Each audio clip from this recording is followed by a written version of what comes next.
HCA under 19లో అవకతవకలు జరిగాయని నష్టపోయిన క్రీడాకారులు భువనగిరి ఎంపీ చామల కిరణ్ కుమార్ రెడ్డి దృష్టికి తీసుకెళ్లారు. బాధితులకు మద్దతుగా ఉప్పల్ క్రికెట్ స్టేడియానికి చామల కిరణ్ కుమార్ రెడ్డి చేరుకున్నారు. హెచ్సీఏ అండర్ 19 క్రికెట్లో అసలైన క్రీడాకారులకు ప్రాధాన్యత లేకుండా సెలక్షన్స్ జరిగాయన్నారు. మంచి ప్రతిభ కనబర్చిన క్రీడాకారులను అనైతిక కారణాలను చూపి సెలక్షన్స్ నుండి వైదొలిగించారన్నారు. హెచ్సీఏను ప్రక్షాళన చేయాలని ఎంపీ అన్నారు. ఏ ప్రాతినిధికంగా వాళ్ళు ప్లేయర్స్ని సెలెక్ట్ చేస్తారు, ఆ సెలెక్ట్ చేసినటువంటి ప్లేయర్స్ల లిస్టు, వాళ్ళ పర్ఫార్మెన్స్ అంటే లాస్ట్ 2023-24 సంబంధించినటువంటి పర్ఫార్మెన్సెస్ అంటే వాళ్ళు ఆడిన లీగ్స్, ఆ పర్ఫార్మెన్స్లలో వాళ్ళు కొట్టిన స్కోర్స్ కానీ, వికెట్స్ కానీ, ఆల్రౌండర్స్ గురించి కానీ తీసుకొని కరెక్ట్గా ఆడే ప్లేయర్కి అవకాశం ఇస్తుర్రా, లేకపోతే ఎవరైనా ఇన్ఫ్లుయెన్స్ ఉండి బాధ్యతారహితంగా వాళ్ళను కొంతమందిని ముందుకు తీసుకొస్తుర్రా అనే ఒక ఉద్దేశంతో ఈరోజు నేను ఇక్కడ కలిసి వాళ్ళతో డిస్కషన్ చేసినప్పుడు 2.5 గంటలు మేము అన్ని చర్చ చేసినాం. సెలెక్టర్లతో మాట్లాడడం జరిగింది.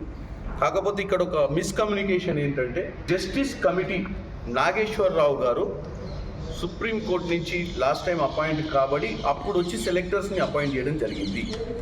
కానీ నేను ఇప్పుడు నాగేశ్వరరావు గారితో కూడా మాట్లాడిన ఫోన్లో. నాగేశ్వరరావు గారు ఒకటే చెప్పిండు, నేను యాక్చువల్గా సంవత్సరం క్రితమే హైదరాబాద్ క్రికెట్ అసోసియేషన్కి సంబంధించిన వ్యవహారాలను చూడట్లేదు,